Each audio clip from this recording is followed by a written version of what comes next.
नमस्कार दोस्तों, कैसे हैं आप लोग। मैं आनंद तिवारी संगम एकेडमी के यूट्यूब चैनल पर आप सभी मित्रों का स्वागत करता हूं। देखिए दोस्तों, हम लोगों ने लिंग और वचन पढ़ लिया था।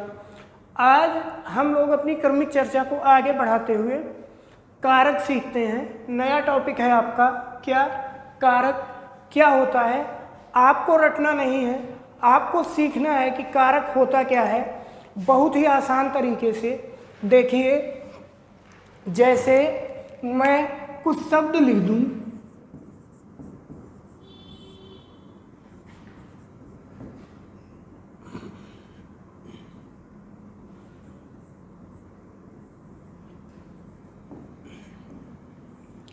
मैंने यहाँ पर 3 शब्द लिखा, श्याम, सोहन और मारा।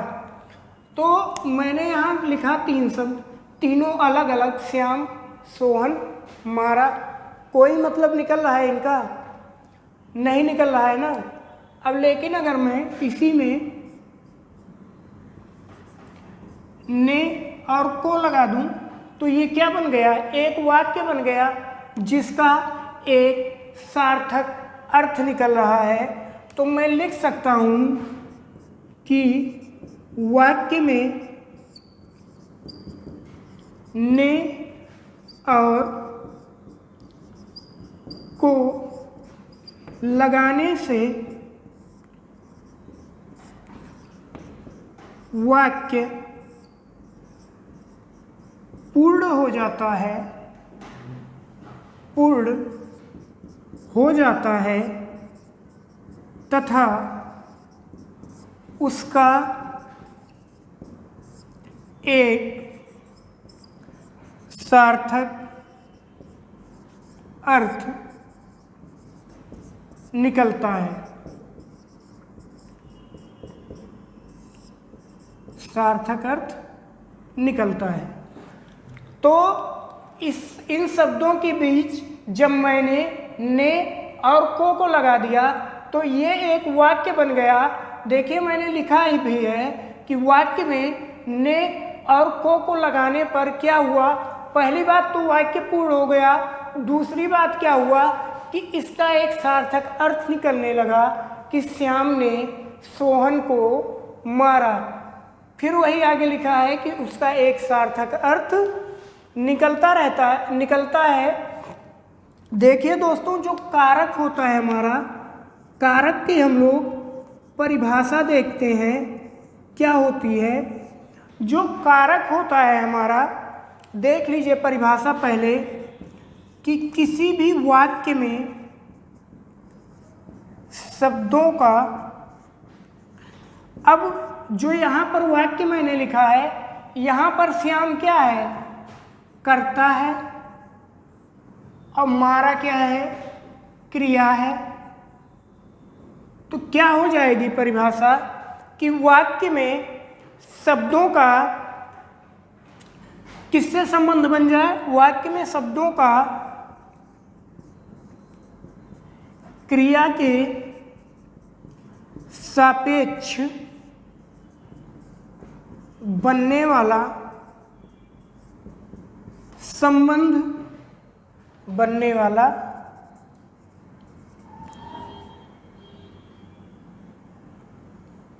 संबंध अथवा शब्दों का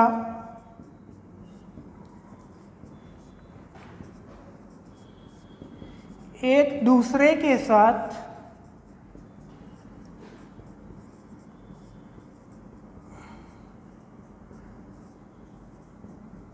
बनने वाला संबंध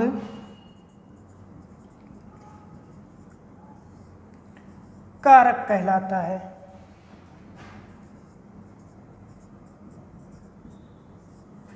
क्या हो?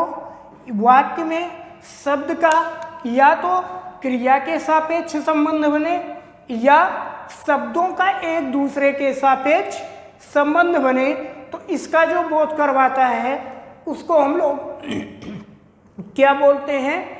कारक बोलते हैं। देखिए दोस्तों, जब संस्कृत की बात होती है तो संस्कृत में जो कारक की संख्या होती है कितनी होती है, 6 होती है। लेकिन हमारी जो हिंदी भाषा है, हिंदी भाषा में कारक की संख्या कितनी होती है, 8 होती है। क्यों होता है ऐसा? क्योंकि हिंदी भाषा में जो वाक्य का संबंध, जो वाक्य में शब्दों का जो संबंध होता है वो क्रिया के साथ बनता है और शब्दों का एक दूसरे के साथ भी बनता है। लेकिन संस्कृत में क्या होता है कि संस्कृत भाषा में जो वाक्य होता है उसमें शब्दों का संबंध सिर्फ क्रिया के साथ बनता है, शब्दों का एक दूसरे के साथ नहीं बनता।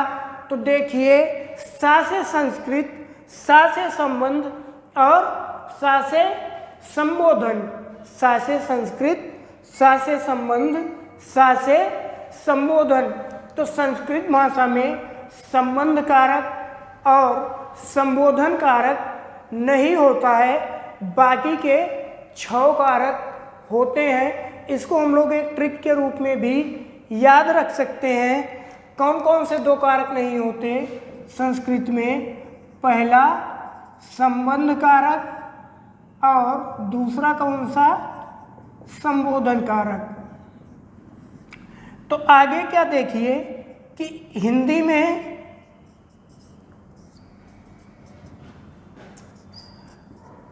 कारक की संख्या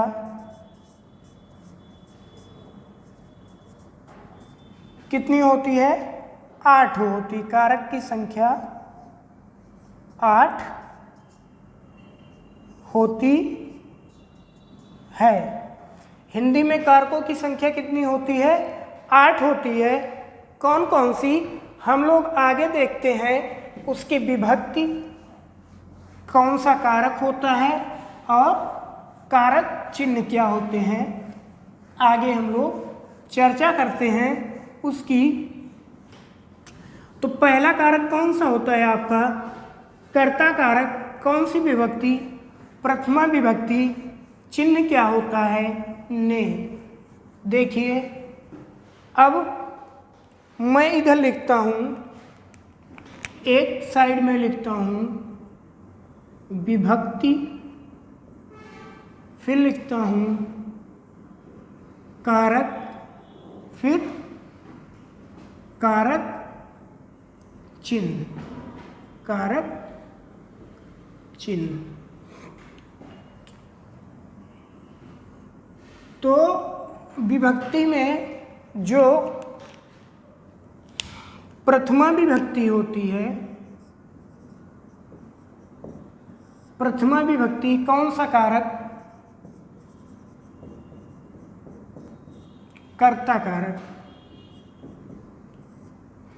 कर्ता कारक। कारक चिन्ह क्या होता है? ने। फिर द्वितीया विभक्ति कौन सा कारक? कर्म कारक। क्या होता है इसका विभक्ति चिन्ह? को। अगला क्या होता है? तृतीया विभक्ति कौन सा कारक? करण कारक। क्या होता है इसका कारक चिन्ह? से या के द्वारा। अगला कौन सी विभक्ति होती है? चतुर्थी विभक्ति। कौन सा कारक? संप्रदान कारक। क्या होता है कारक चिन्ह इसका? को या के लिए। अगला क्या होता है? पंचमी विभक्ति। कौन सा कारक? अपा दान कारक। क्या होता है विभक्ति चिन्ह इसका? से या से अलग। अगला क्या होता है? षष्ठी विभक्ति। कौन सा कारक? संबंध कारक। संबंध कारक। क्या होता है इसका विभक्ति चिन्ह? का, की, के, न, नी और ने। अगला क्या होता है? सप्तमी विभक्ति। कौन सा कारक? अधिकरण कारक। अधिकरण कारक क्या होता है चिन्ह इसका? में, पर, पय। अगला क्या होता है? अष्टमी विभक्ति। अष्टमी विभक्ति कौन सा कारक? संबोधन कारक। संबोधन कारक क्या होता है चिन्ह इसका? हे, अरे, हो आदि। तो देखिए ये भी बहुत महत्वपूर्ण है आपके लिए, ध्यान में रखिए इसको। देखिए याद कैसे करेंगे?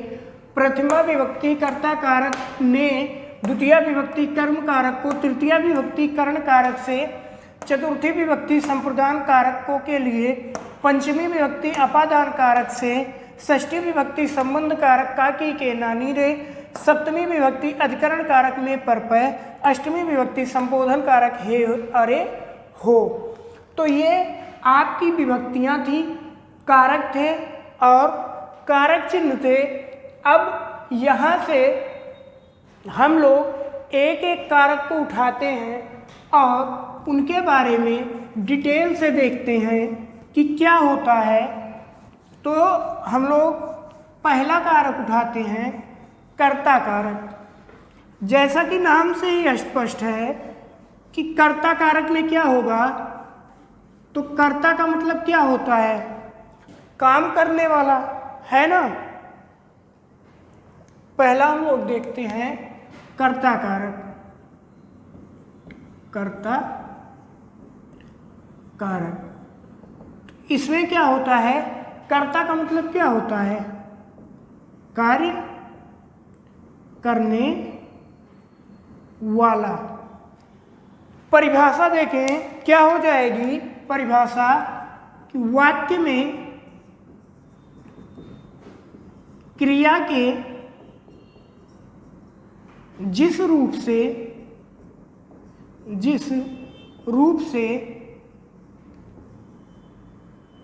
कार्य करने वाले का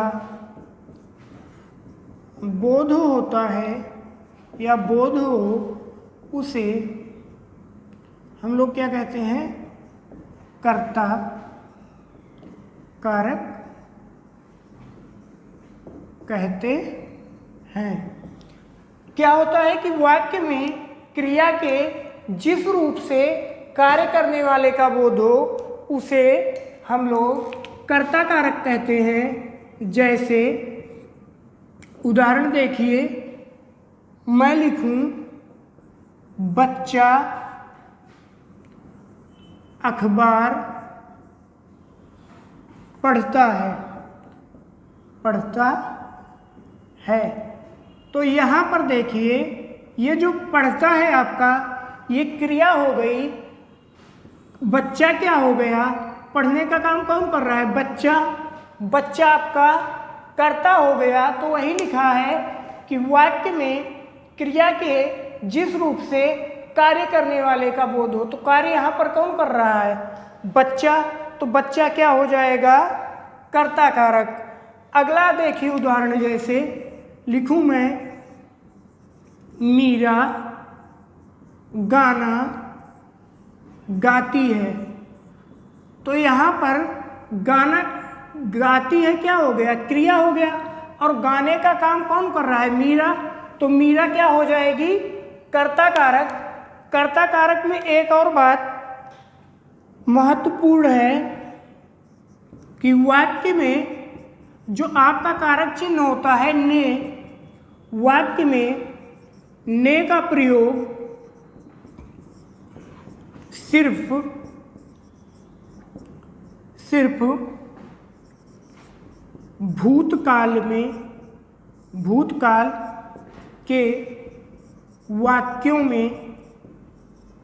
भूतकाल के वाक्यों में होता है। यानी कि जो कर्ता कारक का कारक चिन्ह है ने, उसका प्रयोग किन वाक्यों में होगा? जो भूतकाल में होंगे। जैसे उदाहरण देखिए, जैसे देखिए मैं लिख दूं, सोहन ने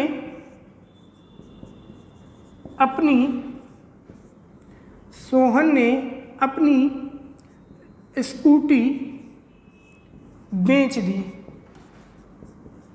तो सोहन ने अपनी स्कूटी बेच दी, तो स्कूटी बेच दी यानी कि पहले बेच दी बात हम लोग आज कर रहे हैं, यानी कि भूतकाल का वाक्य। तो भूतकाल का जो वाक्य होगा, कारक चिन्ह ने जो है सिर्फ और सिर्फ भूतकाल के वाक्यों में ही आएगा। अगला कारक कौन सा है? दूसरा, कर्म कारक। कर्म कारक, कर्म कारक में क्या होता है कि वाक्य में क्रिया का फल अथवा प्रभाव नहीं पड़ता। क्या होता है इसमें कि वाक्य में जो क्रिया है आपकी,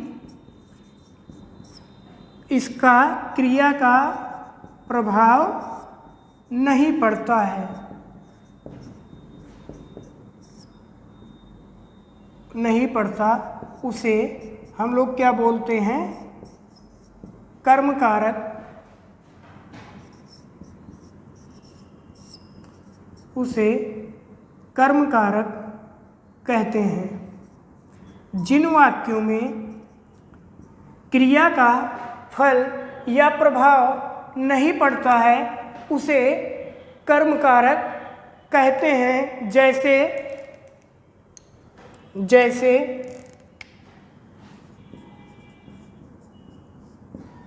बच्चा साइकिल चलाता है,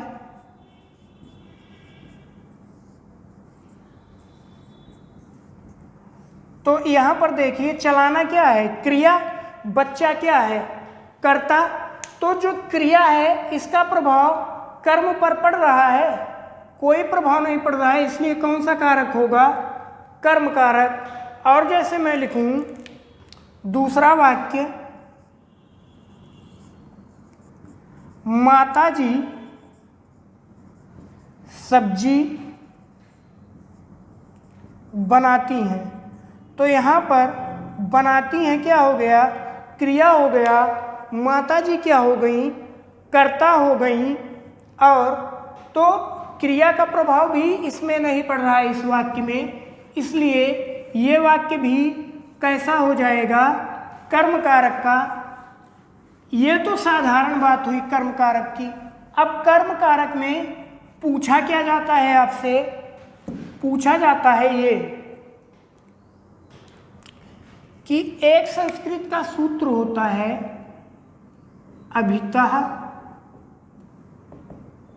परितः, अभितः परितः समया निकषा, निकषा हा प्रतियोगे द्वितीया, हा प्रतियोगे द्वितीया। तो अभितः परितः समयः निकषः और हा का प्रयोग जहाँ भी होगा तो अभिता का मतलब क्या होता है? दोनों ओर। परिता का मतलब चारों ओर। परिता का मतलब क्या होता है? चारों ओर। समया का मतलब क्या होता है? समीप। निकषा का मतलब क्या होता है? निकट। और हा का मतलब क्या होता है? धिक्कार है। हा का मतलब क्या होता है? धिक्कार है। तो दोनों ओर, चारों ओर, समीप, निकट और धिक्कार है, ये शब्द जिन वाक्यों में आ जाएंगे वो कौन से कारक में आएंगे? कर्म कारक में। जैसे उदाहरण देखिए, घर के दोनों ओर, घर के दोनों ओर सड़क है। तो दोनों ओर आ गया, कौन सा कारक? कर्म कारक। अगला वाक्य देखिए, जैसे मैं लिखूं मंदिर के निकट अस्पताल है। मंदिर के निकट अस्पताल है, निकट शब्द आ गया, कौन सा कारक हो जाएगा? कर्म कारक। और जैसे मैं लिखूं अगला वाक्य, आप लोग बहुत बोलते होंगे इसको, स्कूल के चारों ओर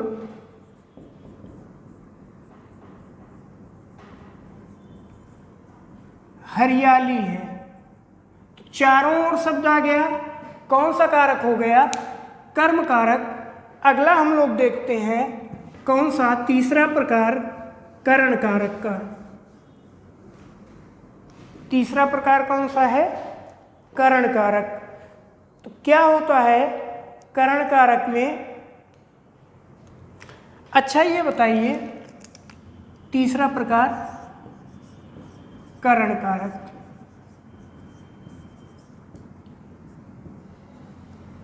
करण का मतलब क्या होता है? साधन, यानी कि जिसके द्वारा कार्य किया जाए। ठीक, तो क्या होता है कि परिभाषा हम लोग देखें क्या हो जाएगी कि यदि वाक्य में क्रिया ही साधन हो या जिसके लिए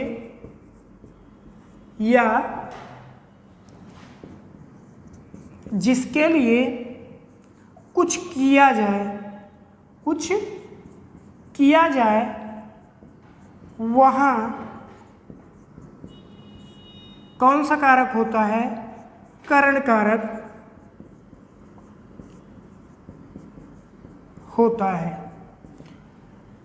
यानी कि साधन क्या हो आपका काम करने का? क्रिया हो, या जहाँ पर आप किसी के लिए कुछ करें। जैसे श्याम ने मोहन के लिए मिठाई लाई, मैं माता जी के लिए सब्जी लाया।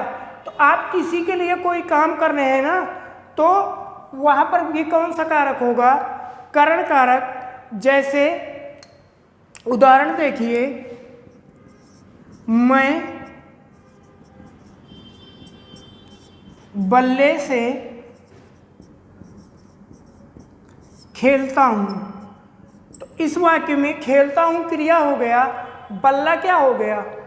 कर्म हो गया। तो इसमें क्या है? क्रिया ही क्या है? साधन है। इसलिए कौन सा कारक होगा? करण कारक। अगला उदाहरण देखिए, जैसे मैं लिखूं हम कुल्हाड़ी से वृक्ष काटते हैं। तो साधन इसमें है ना, किसी के द्वारा हम कर रहे हैं, तो क्या हो जाएगा इसमें? करण कारक। अगला देखते हैं चौथा, कौन सा? संप्रदान कारक। चौथा कारक देखते हैं, चौथा प्रकार कारक का संप्रदान कारक।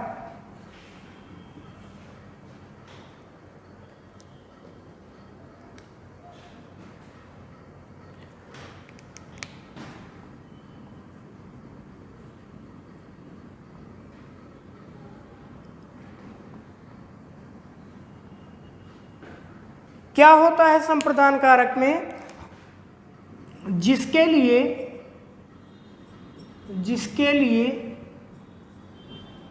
कोई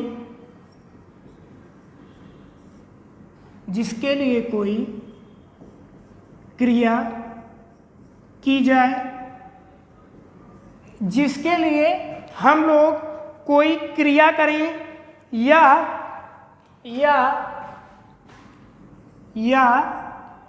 किसी को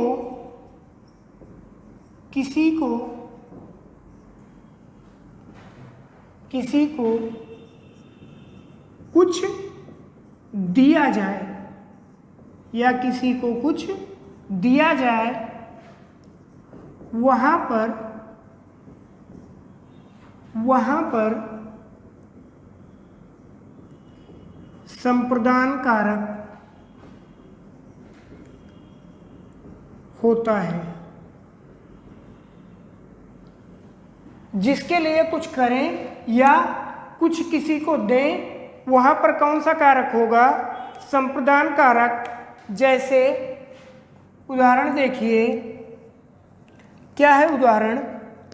मैं लिखूं राजा राजा सेवक को कंबल देता है।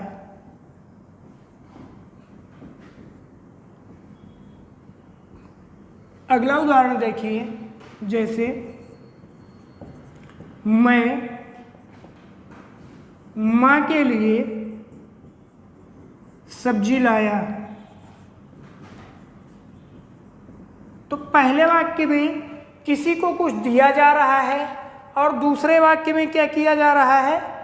दूसरे वाक्य में किसी के लिए कुछ किया जा रहा है, तो कौन सा कारक होगा? संप्रदान कारक। इसी में और क्या नियम होता है? के हित, के वास्ते और के निमित्त, तीन शब्द। के हित, के वास्ते, के निमित्त, ये तीनों शब्द जिस वाक्य में आ जाते हैं वहाँ पर कौन सा कारक होता है? संप्रदान कारक। कौन सा कारक होता है? संप्रदान कारक। जैसे उदाहरण देखिए आप, मैं लिखूं माँ ने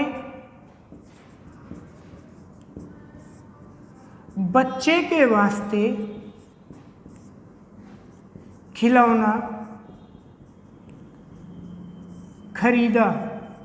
तो वाक्य में के वास्ते शब्द आ गया ना, के वास्ते। कौन सा कारक? संप्रदान कारक।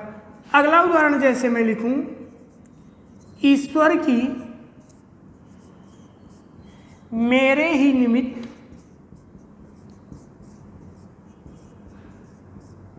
कोई कृपा नहीं है। ईश्वर की मेरे ही निमित्त कोई कृपा नहीं है। तो क्या हो गया? निमित्त शब्द आ गया ना, मेरे ही निमित्त कोई कृपा नहीं है।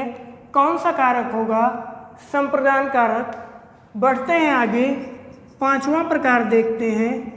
कौन सा? अपादान कारक। तो अपादान का मतलब क्या होता है?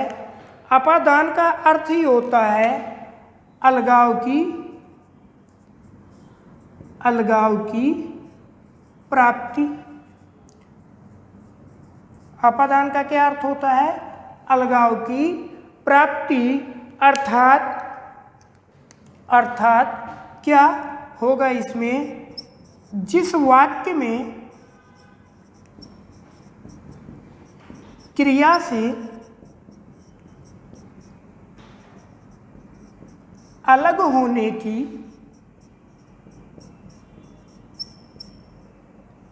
बात कही जाए,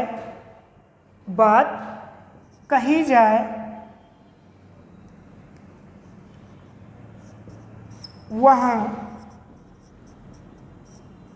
संप्रदान कारक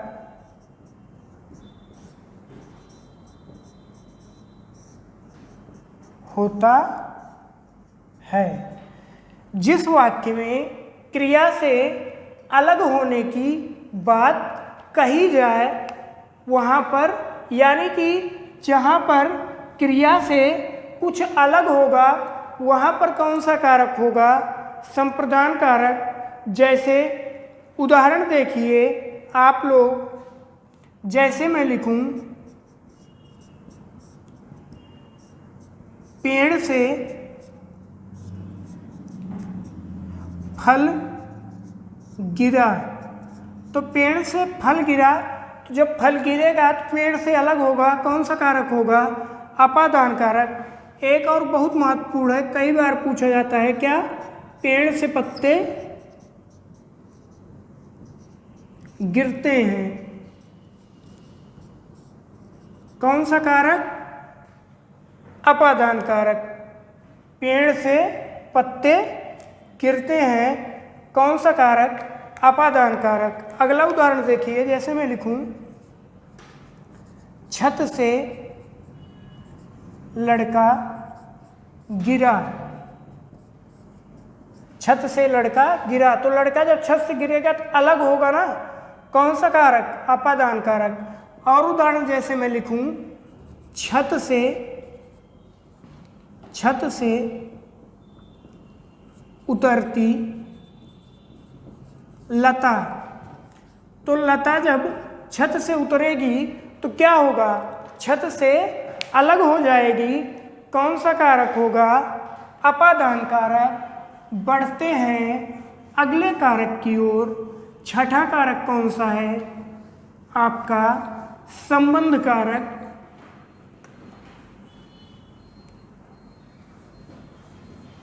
देखते हैं क्या होता है संबंध कारक।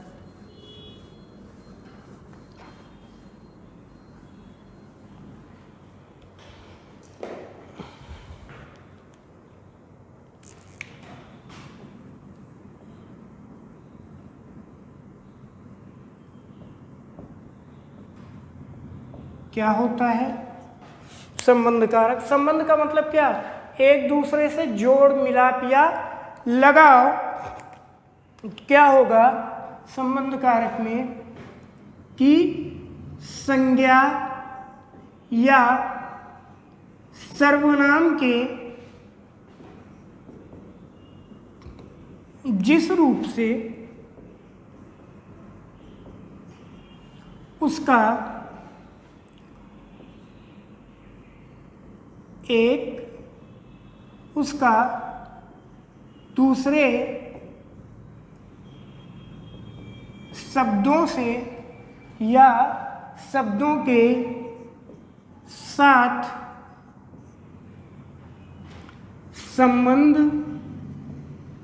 या लगाव प्रतीत होता है,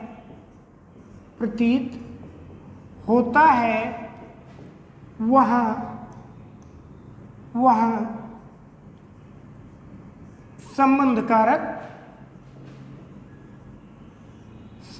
कारक होता है। वहाँ क्या होता है? संबंध कारक होता है। वहाँ संबंध कारक होता है। जैसे ना, देखिए उदाहरण, जैसे सोनू का भाई श्याम है। कारक चिन्ह आ गया का, और सोनू का भाई श्याम है, तो ये संबंध बता रहा है ना कि सोनू जो है वो क्या है? श्याम का भाई है। फिर जैसे मैं लिखूं, अगला मैं लिखूं, श्याम की माँ बीमार है। तो श्याम की माँ, तो यहाँ पर भी संबंध दिखा रहा है ना कि जो श्याम की माँ है, श्याम का उसकी माँ के साथ संबंध दिखा रहा है। तो इसलिए कौन सा कारक होगा? संबंध कारक। संबंध कारक की एक और इम्पॉर्टेंट बात होती है, क्या? कि संज्ञा जो शब्द होंगे आपके, संज्ञा शब्दों के साथ हमेशा कारक चिन्ह का की के आता है, जबकि सर्वनाम शब्दों के साथ आपका कारक चिन्ह ना, नी, ने आता है। संज्ञा के साथ क्या आएगा? का, की, के, और सर्वनाम के साथ क्या आएगा? ना, नी, ने। अगला देखते हैं, सातवां प्रकार कौन सा? अधिकरण कारक। अधिकरण कारक में क्या होता है? इसमें क्या होता है कि जो शब्द का रूप होता है, शब्द के जिस रूप से क्रिया के आधार का ज्ञान हो, क्रिया के आधार का ज्ञान हो, उसे अधिकरण कारक कहते हैं। अब ये बताइए अधिकरण कारक का चिन्ह क्या होता है? में, पर, पै। तो मतलब में का मतलब क्या? उसके ऊपर। पर का मतलब उसके ऊपर। पै का मतलब उसके ऊपर, मतलब कोई आधार है, उसके ऊपर कोई बात होगी। तो वही मैंने लिखा है कि शब्द के जिस रूप से क्रिया के आधार का ज्ञान हो, उसे हम लोग क्या कहते हैं? अधिकरण कारक। जैसे उदाहरण देखिए, मोहन मैदान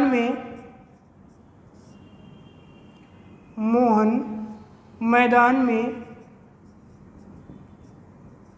खेल रहा है। तो मैदान में खेल रहा है मतलब ये नहीं मैदान में घुस के, मैदान के ऊपर खेल रहा है ना, तो मैदान आपका क्या हो गया? आधार हो गया। तो क्रिया के आधार का ज्ञान करवा रहा है, इसलिए कौन सा कारक? अधिकरण कारक। अगला उदाहरण देखिए, जैसे मैं लिखूं टेबल के ऊपर फाइल रखी है। टेबल के ऊपर नहीं लिखिए आप, टेबल पर फाइल रखी है। तो आधार यहाँ क्या हो गया? आपका टेबल यानी कि मेज आपका आधार हो गया, उसके ऊपर फाइल रखी है। कारक चिन्ह भी आपका आ गया क्या? पर। कौन सा कारक हो गया? अधिकरण कारक। अधिकरण कारक में होता क्या है कि कभी कभी जो अधिकरण कारक के चिन्ह है, में, पर, पै, इनका लोप हो जाता है। कुछ वाक्यों में इनका लोप हो जाता है। जैसे उदाहरण देखिए, कुछ वाक्यों में क्या होता है? जो अधिकरण कारक के कारक चिन्ह हैं, उनका क्या होता है? लोप हो जाता है। जैसे उदाहरण देखिए, इन दिनों वह पढ़ने लगा है।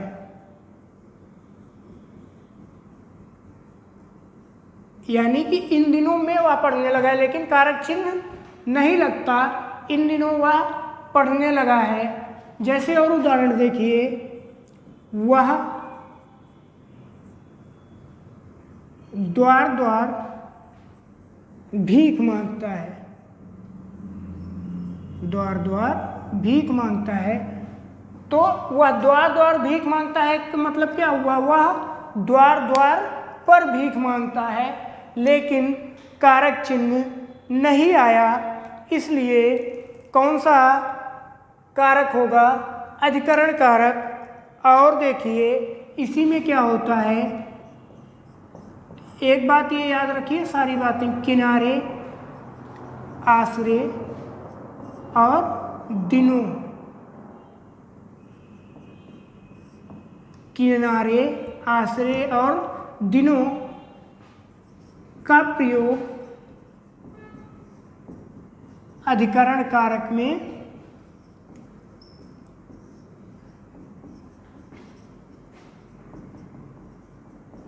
होता है।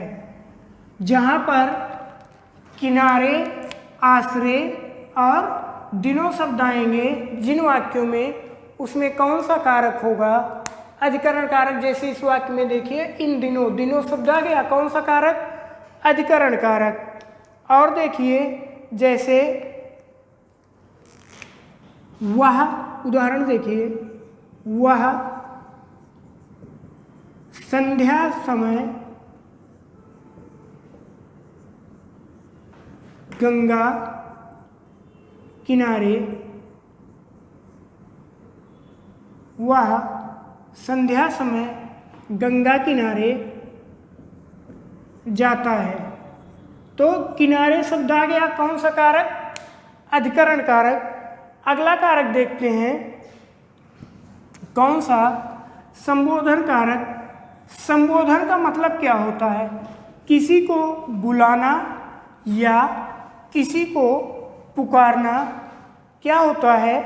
संबोधन होता है। अगला कारक जो है अठा कारक, कौन सा? संबोधन कारक। क्या होता है? ये जिन शब्दों का प्रयोग किसी को बुलाने या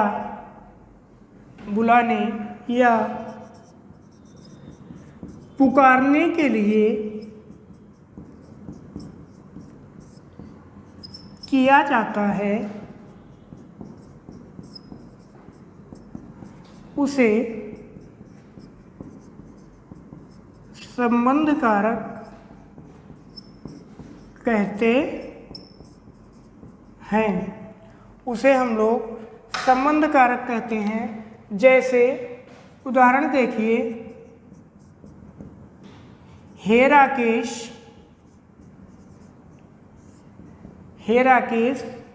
यहाँ आओ। तो मैंने कहा हे राकेश यहाँ आओ, तो क्या होगा? मैं बुला रहा हूँ ना राकेश को, संबोधित कर रहा हूँ। कौन सा कारक होगा? संबोधन कारक। और उदाहरण देखिए, जैसे हे राम कृपा करो, तो मैं राम जी से बोल रहा हूँ कि हे राम कृपा करो। कौन सा कारक होगा? संबोधन कारक। इस तरह से हम लोगों ने संबोधन कारक, उसके प्रकार, विभक्ति चिन्ह कितने प्रकार के होते हैं, संस्कृत में कितने प्रकार के होते हैं, उसको डिटेल में उदाहरण सहित पढ़ा। आशा करता हूँ कि आपको बेहतर समझ में आया होगा। कोई दिक्कत हो आपको, कमेंट करके आप हमसे पूछिए। वीडियो पसंद आए लाइक करिए, दोस्तों के साथ अधिक से अधिक शेयर करिए। घर पे रहिए, स्वस्थ रहिए। मिलते हैं अगले वीडियो में नए टॉपिक के साथ। तब तक के लिए नमस्कार।